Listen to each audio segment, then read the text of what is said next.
Hello again, everyone. This is Joe Henches with Beyond the Chart, and this is technical analysis of the stock market today. Today is Saturday, September 20th, 2014. We're going to take a look at the markets like we usually do, and then also look at Las Vegas Sands, MGM, and Melco Crown again.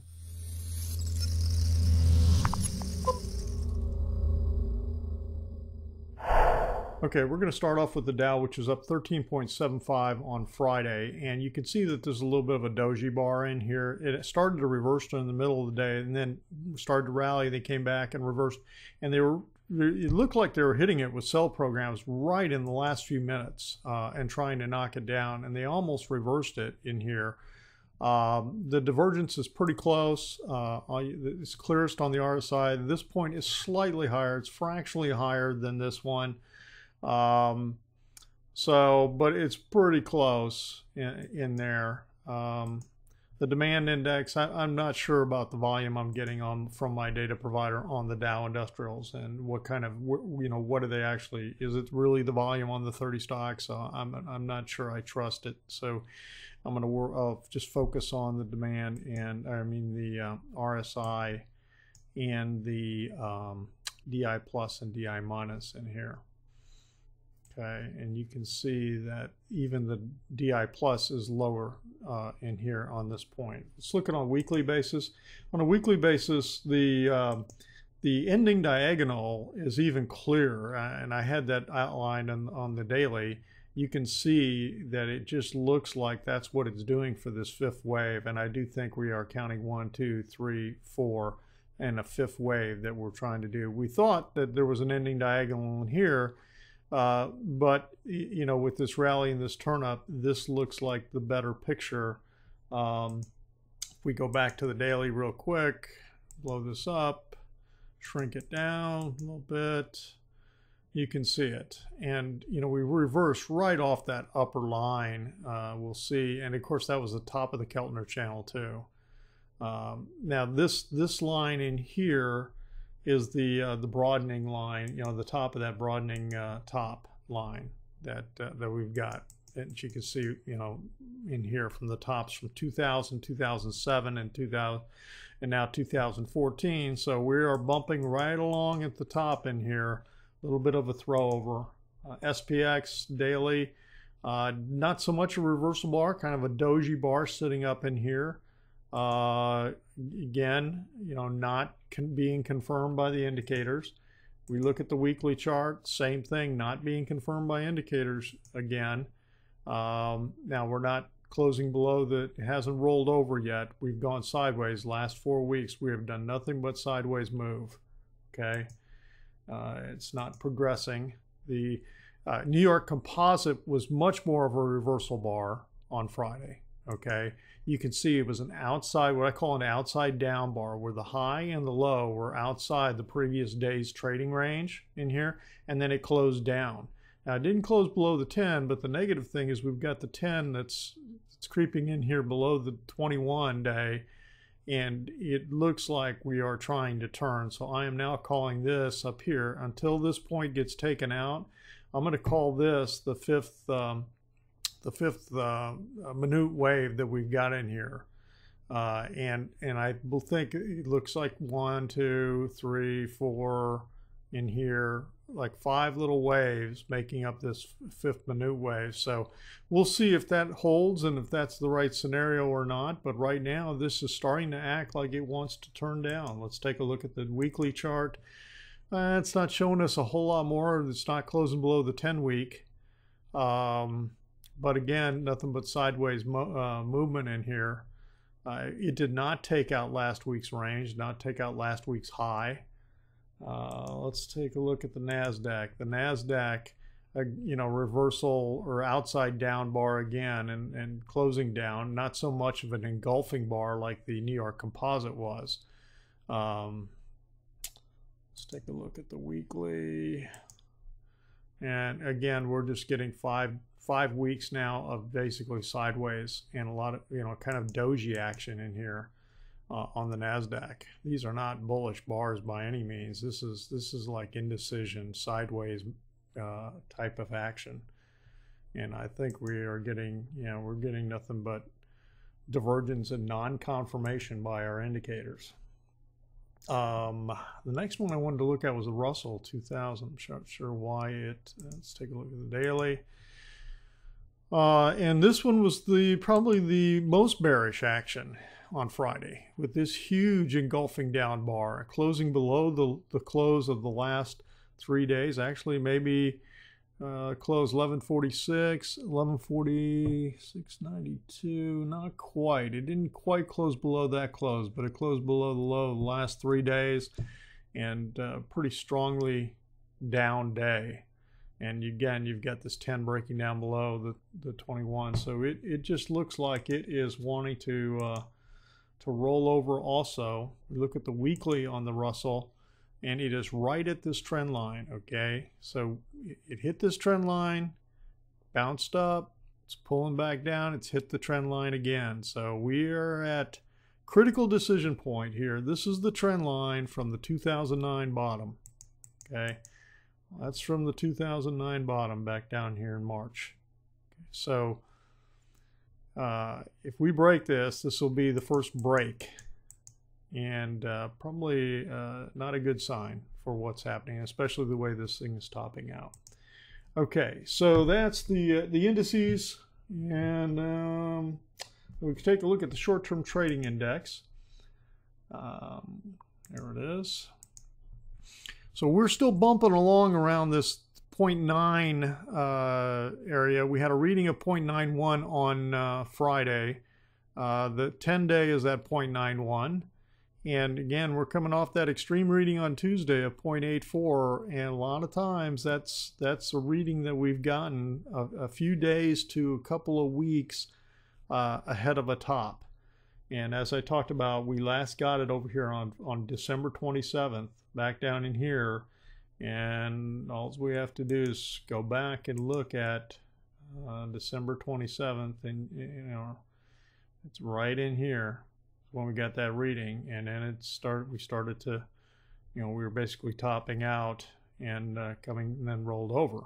And so now the fact that we're up here at the end of an ending diagonal and we're getting that kind of reading out here, I think that's why, you know, I talked about the last week I talked about the caution flag being out, because I was looking at compression on the weekly indices. Okay, I was talking about the compression, talked about how we closed and how these very small compressed.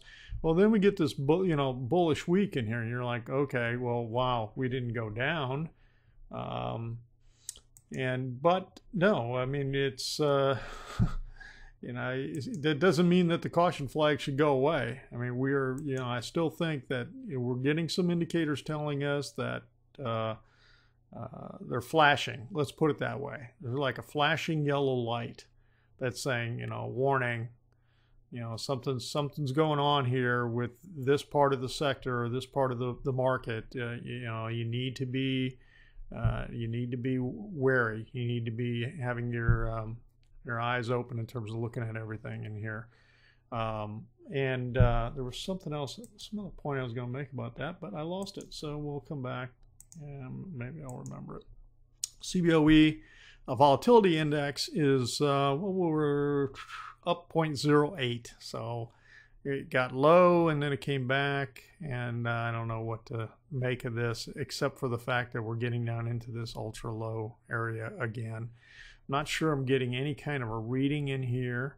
We're not in oversold territory. Of course, we never really did that on that indicator.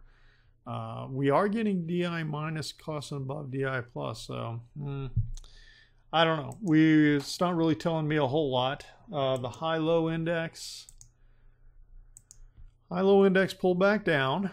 So yeah, we bounced back above zero, pulled back down. So we had 19 more new highs than new lows for the day. And oh, the other thing I was going to mention is the put to call ratio. The 10-day put to call ratio is now at 0.60, so that's not extreme.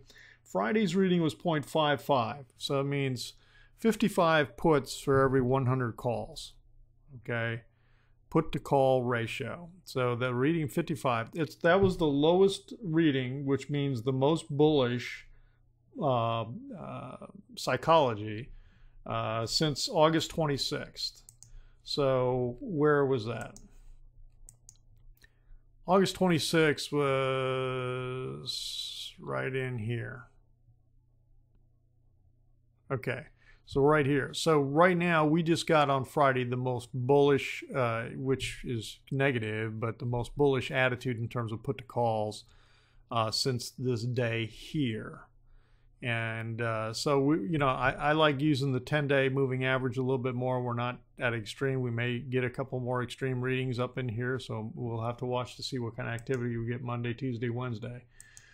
All right, so that's it on those indicators. Let's take a look at some of the ETFs. We've got the iShares High Yield Fund bouncing back in here.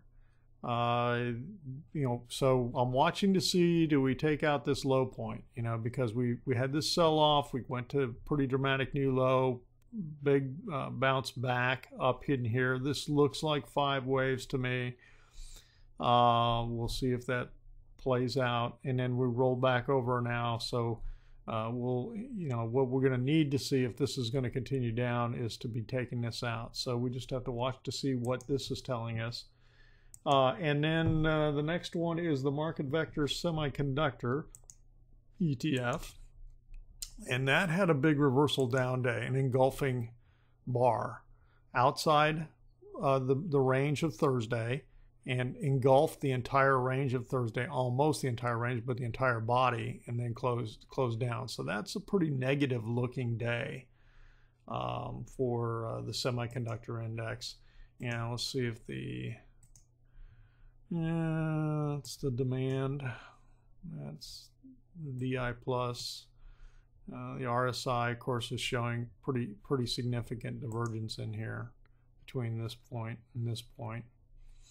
And the next one is the home builders. And boy, the home builders just are not painting a picture that this economy is on the mend, or the economy is going to go forward. I mean, it just keeps selling off. Look at this action the last 2 days, Thursday, Friday. This was nothing more on Wednesday than just a little snapback in here.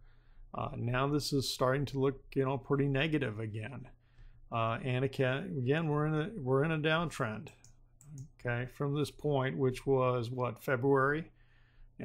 Low, lower low, lower high, lower low, lower high, and now we're rolling back down. It'll be interesting to see, do we take out this point? Do we continue the pattern? We're getting the 55 breaking below the 233. Now the 21, short-term wise, we got a little bit of mixed action, mainly because of this snapback in here, so we'll have to watch. But this 55 starting to trend down below the, in a pretty down-sloping move, getting below the 233. That's not painting a nice picture. And last but not least is the Select Sector Financial Index. And although this had been pushing higher, again, we got a big reversal bar on Friday. So, and I started seeing this in many stocks reversing. So I'm not sure what to make of this. Friday was Friday, the Alibaba, enthusiasm market peak, and we got big reversal, big, huge emotional exclamation point, and then it reverses. We'll have to watch to see if that's what happens out of this, because this is again, I think it went to a higher high, 23.88, 23.87, just for, one tick higher, and then reversed on down and closed below the low. The low 23.67 closed at 23.65. So that's not a good sign. Now, we weren't getting divergence on the indicators with that. So we'll have to see if this holds, or is this just a temporary little deal. But right now, it doesn't look so great. All right, that's it for the market for the weekend. Let's take a look at Las Vegas Sands. And so we'll take a look at the casino stocks today. And this starts my rotation. Yesterday actually started my rotation, and we're going to try to get through, as I mentioned, all 35 stocks every 2 weeks. So I will be back with these same casino stocks 2 weeks from today. And why am I not seeing them? Did I not? Oh, I thought I opened them up. All right, let's open it up. All right, Las Vegas Sands. Let's move this over here out of the way. We had a really good bounce in here, and this was, you could have had this turtle soup plus one move, but given that I had been trying it on Melco, I didn't want to do it again in the same market sector. But here was a 20-day low, and when we broke that 20-day low on the 16th, which was Tuesday, then the very next day it came back up and traded above that 20-day low. You know, you could have bought 5 ticks above it. I mean, it's a little more high risk and not stay too long at the party. Melco Crown, we stayed too long at the party, and I'll talk about that in a minute.